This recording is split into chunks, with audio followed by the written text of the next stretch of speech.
4장. 온 백성이 요단강을 다 건너자 여호와께서 여호수아에게 말씀하셨습니다. 각 지파마다 한 사람씩 12명을 뽑아라. 그리고 제사장이 서 있던 강 가운데서 한 사람이 한 개씩 큰 돌을 골라 모두 12개를 가져오너라. 그 돌들은 오늘 밤 너희가 머무를 곳에 두어라. 그래서 여호수아는 각 지파에서 한 사람씩 뽑아 그들에게 말했습니다. 여러분은 여호와 하나님의 궤를 강 가운데로 가서 큰 돌 한 개씩을 찾으시오. 이스라엘 각 지파마다 돌 한 개씩을 찾아내야 하오. 그리고 그 돌을 어깨 위에 메고 나르시오. 그 돌은 여러분에게 기념이 될 것이요. 먼 훗날 여러분의 자녀가 여러분에게 이 돌을 왜 여기 있었지요? 라고 물으면 여러분은 여호와의 언약궤 앞에 흐르는 요단강 물이 멈췄다고 자녀들에게 말해 주시오. 이 돌들은 이스라엘 백성들에게 이 일을 영원토록 기억시켜 주실 것이요. 이스라엘 사람들은 여호수아가 시키는 대로 요단강 가운데 12개를 날라왔습니다. 이스라엘의 12지파는 여호와께서 여호수아에게 명령하신 대로 각각 한 개씩 돌을 맡아 자기들 진 가운데 두었습니다. 또 여호수아는 12개를 취하여 제사장들이 언약궤를 메고 서 있던 요단강 한가운데 두었습니다. 그 돌은 아직까지도 거기에 있습니다. 여호와께서 여호수아에게 명령하여 백성들에게 이르게 하신 일, 곧 모세가 여호수아에게 명령했던 일을 백성들이 다 마칠 때까지 제사장들은 언약궤를 맨 채 계속 강 한가운데 있었습니다. 백성들은 서둘러 강을 건넜습니다. 마침내 백성들은 모두 강을 건넜고 그 후 제사장들은 여호와의 궤를 강 건너편으로 옮겼습니다. 제사장들은 언약궤를 옮기는 동안 백성들은 그 모습을 바라보고 있었습니다. 루벤 자손과 갓 자손과 므낫세 반 지파 사람들이 모세에게 그들에게 지시했던 것과 같이 가까이 싸울 준비를 갖췄습니다. 그들은 다른 백성들보다 앞서서 강을 건넜고 4만 명이나 되는 무장한 사람들이 여호와 앞에서 요단강을 건너 여리고 평야로 나아가 싸움을 준비했습니다. 그날 여호와께서는 여호수아를 모든 이스라엘 가운데서 큰 산업으로 만드셨습니다. 이스라엘 사람들은 모세를 존경했듯 여호수아가 사는 날 동안 그를 존경했습니다. 그때 여호와께서 여호수아에게 말했습니다. 증거궤라고 불리는 언약궤를 메고 있는 제사장들에게 요단강으로 올라오라고 명령하여라. 그래서 여호수아는 제사장들에게 강에서 나오시오 라고 명령했습니다. 그러자 제사장들은 여호와의 언약궤를 메고 강에서 나왔습니다. 그들이 강가의 마른 땅을 밟자마자 강물은 강을 건너기 전처럼 다시 넘쳐 흘렀습니다. 백성들은 첫 번째 달의 10일째 되는 날에 요단강을 건넜고 여리고 동쪽 길갈에 진을 쳤습니다. 여호수아는 요단강에서 주운 돌 12개를 길갈에 세웠습니다. 여호수아는 이스라엘 사람들에게 이렇게 말했습니다. 훗날 여러분의 자녀가 아버지에게 이 돌은 무슨 돌이요? 라고 물으면 그들에게 이렇게 말해 주시오. 이스라엘은 마른 땅을 밟으며 요단강을 건넜다. 너희 하나님 여호와께서 강물이 흐르는 것을 멈추게 하셨고 백성이 강을 건널 때까지 강물은 말라 있었다. 여호와께서는 홍해에서 하셨던 일과 똑같은 일을 요단강에서도 하셨다. 주께서 홍해의 물을 멈추게 하셨기 때문에 우리가 건널 수 있었다. 여호와께서 이 일을 행하신 것은 땅의 모든 사람들이 주께서 큰 능력을 가지고 계신 분을 알게 하기 위함이다. 또한 너희들이 언제나 여호와의 하나님을 섬기도록 하기 위해서이다. 5장. 이처럼 여호와께서는 이스라엘 사람들이 강을 건널 때까지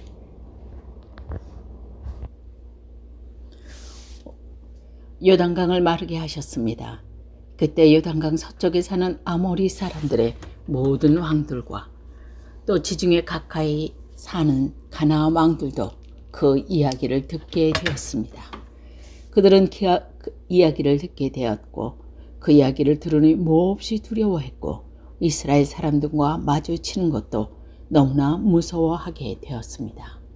그때 여호와께서 여호수아에게 말씀하셨습니다. 부식돌로 칼을 만들어서 이스라엘 사람들에게 다시 할례를 행하여라. 그래서 여호수아는 부식돌로 칼을 만들어 기브앗 하알롯에서 이스라엘 사람들에게 할례를 베풀었습니다. 여호수아는 남자들에게 할례를 베푼 이유는 이러합니다. 이스라엘 사람들이 이집트를 떠난 이후 군대에서 일어날 만큼 나이가 든 사람들은 광야에서 모두 죽었습니다. 이집트에서 나온 사람들은 할례를 받았으나 광야에서 태어난 많은 아이들은 할례를 받지 않았습니다. 이스라엘 사람들은 광야에서 40년 동안을 옮겨 다녔고 그동안 이집트에서 나온 사람들 가운데 쌓일 수 있는 사람은 다 죽었습니다. 그것은 그들이 여호와께 순종하지 않았기 때문입니다. 그래서 주께서는 그들이 가나안 땅을 볼 수 없을 것이라고 말씀하셨습니다. 그 땅은 여호와께서 그 조상들에게 주기로 약속하셨던 땅이었고 적과 꿀이 흐르는 비옥한 땅이었습니다. 마침내 그들의 자손들이 그 땅을 차지하게 되었으나 광야에서 태어난 자손들 중에는 할례를 받은 사람이 하나도 없었기 때문에 여호수아는 그들에게 할례를 베풀었습니다. 할례를 받은 모든 이스라엘 사람들은 상처가 아물 때까지 그들의 진해에 머물러 있었습니다. 그때 여호께서 여호수아에게 말씀하셨습니다. 너희는 이집트에서 노예로 있으면서 부끄러움을 당했다. 그러나 오늘날 내가 부끄러움을 없애버리겠다. 그래서 여호수아는 그곳의 이름을 길갈이라고 불렀고 지금까지도 길갈이라는 이름으로 불리고 있습니다. 여리고 평야에 있는 길갈에서 진을 치고 있었던 이스라엘 백성들은 그달 14일 저녁에 그곳에서 유월절을 지켰습니다. 유월절 이튿날 백성들은 그 땅에서 자라난 식물 중 몇 가지를 먹었는데 그것은 누룩을 넣지 않고 만든 빵인 무교봉과 볶은 곡식이었습니다. 이 음식을 먹은 그날부터 만나는 더 이상 내리지 않았습니다. 이스라엘 사람들은 그날 이후 만나를 먹을 수 없었기 때문에 가나안 땅에서 나는 것을 먹기 시작했습니다. 여호수아가 여리고 근처에 있었을 때 눈을 들이고 보니 어떤 사람이 자기 앞에 칼을 들고 서 있는 것을 보았습니다. 여호수아는 그에게 다가가 당신은 우리 편이요? 아니면 적의 편이요? 라고 물었습니다. 그 사람은 나는 누구의 편도 아니다. 나는 여호와의 군대 사령관이로 왔다고 대답했습니다. 그러자 여호수아는 땅에 엎드려 그에게 물었습니다. 주의 종인 저에게 하실 말씀이 무엇입니까? 여호와 군대 사령관은 너의 신을 벗어라. 내가 서 있는 곳은 거룩한 곳이다. 라고 말했습니다. 여호수아는 그대로 했습니다.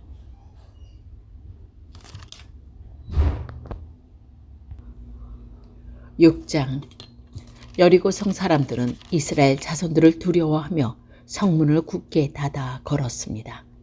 아무도 성 안으로 드나들지 못했습니다. 그때 여호와께서 여호수아에게 말씀하셨습니다. 보아라, 내가 여리고를 너에게 주겠다. 여리고의 왕과 그 모든 군인들도 너에게 줄 것이니 하루에 한 번씩 여리고 성을 너의 군대와 함께 행군하며 돌아라. 그 일을 6일 동안 하여라.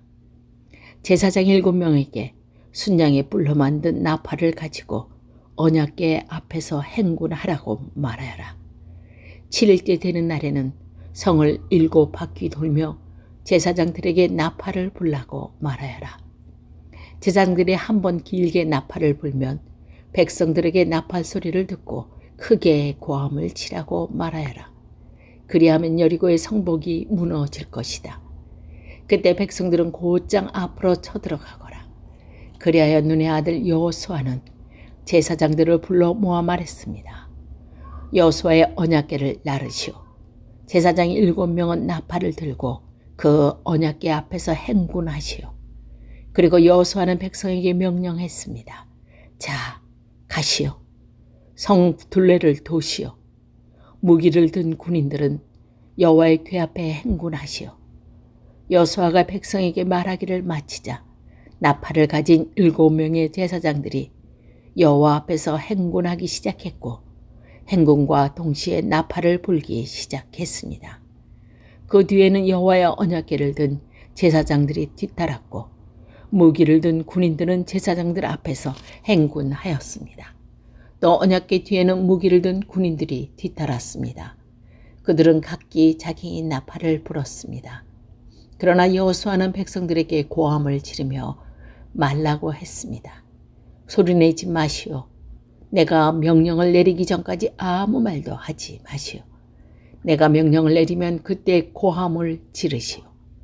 이처럼 여호수아는 백성들에게 여호와의 궤를 메고 성 둘레를 한 바퀴 돌게 하였습니다. 그리고 나서 그들은 진으로 돌아와 하룻밤을 지냈습니다. 이튿날 여호수아는 아침에 일찍 일어났습니다. 제사장들은 여호와의 궤를 다시 메었고 제사장 7명은 7 나팔을 들었습니다. 그들은 여호와의 언약궤 앞에서 행군하면서 각기 나팔을 불었습니다. 무기를 든 군인들은 제사장들 앞에서 행군을 했고 다른 군인들은 여호와의 언약궤 뒤에서 걸었습니다.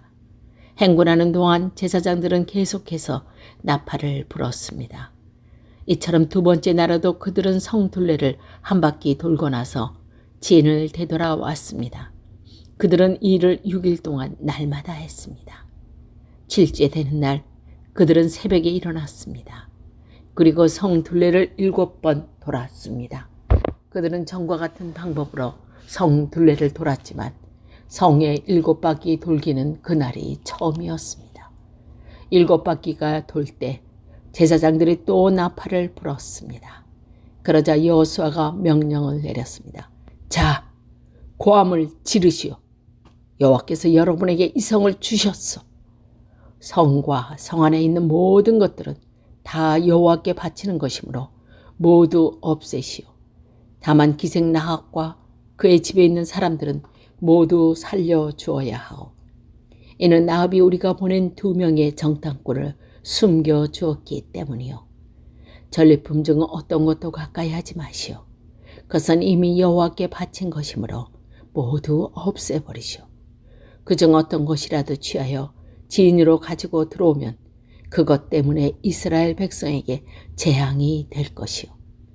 모든 금과 은과 구리와 쇠로 만든 것은 여호와께 속한 것이니 그것들은 여호와의 창고에 넣어두어야 하오. 제사장들이 나팔을 불고 백성들은 고함을 질렀습니다. 백성이 나팔 소리를 듣고 고함을 치자 성벽이 무너졌습니다. 그러자 모든 사람들이 성 안으로 곧장 쳐들어갔습니다. 이렇게 하여 이스라엘 백성들은 여리고를 차지하였습니다. 이스라엘 사람들은 성 안에 살아있는 모든 것을 다 죽였습니다. 그들은 남자와 여자, 젊은이와 노인들을 죽였습니다. 그들은 소와 양, 그리고 나귀들도 죽였습니다. 여호수아가 그 땅을 정탐하러 갔던 2 사람에게 말했습니다. 그 기생의 집으로 가서 그 여자를 밖으로 나오게 하시오. 그리고 그 여자와 함께 있는 모든 사람을 밖으로 나오게 해서 당신들이 그 여자에게 약속한 대로 하시오. 그래서 2 사람은 라합의 집으로 들어가 라합을 밖으로 나오게 했습니다. 그들은 또 라합의 아버지와 어머니를 비롯해서 밖으로 나오게 했습니다. 2 사람은 라합의 온 가족을 이스라엘 진 밖으로 데리고 갔습니다. 그리고 나서 이스라엘은 성 전체와 그 안에 있는 모든 것을 불태웠습니다. 그러나 그들은 금과 은과 구리와 쇠로 만든 물건은 태우지 않았습니다. 그들은 여호와의 집 창고에 넣어두었습니다. 여호수아는 기생 라합과 그 여자의 가족 그리고 그 여자와 함께 있던 모든 사람들에게 구해 주었습니다. 여호수아는 그 사람들을 살려주었습니다. 왜냐하면 라합은 여호수아가 여리고를 정탐하기 위해 보낸 2 사람을 도와주었기 때문입니다. 라합은 오늘까지도 이스라엘 사람들과 함께 살고 있습니다. 그 후에 여호수아는 이렇게 경고했습니다. 누구든지 이 여리고성을 다시 지으려고 하는 사람은 여호와의 저주 때문에 법을 바를 것이다. 이 성에 기초를 놓은 사람은 맏아들을 잃어버리고 이 성의 문을 세우는 사람은 막내 아들을 잃어버릴 것이다. 이처럼 여호와께서는 여호수아와 함께 하셨습니다. 또 여호수아는 온 땅 위에 유명한 사람이 되었습니다.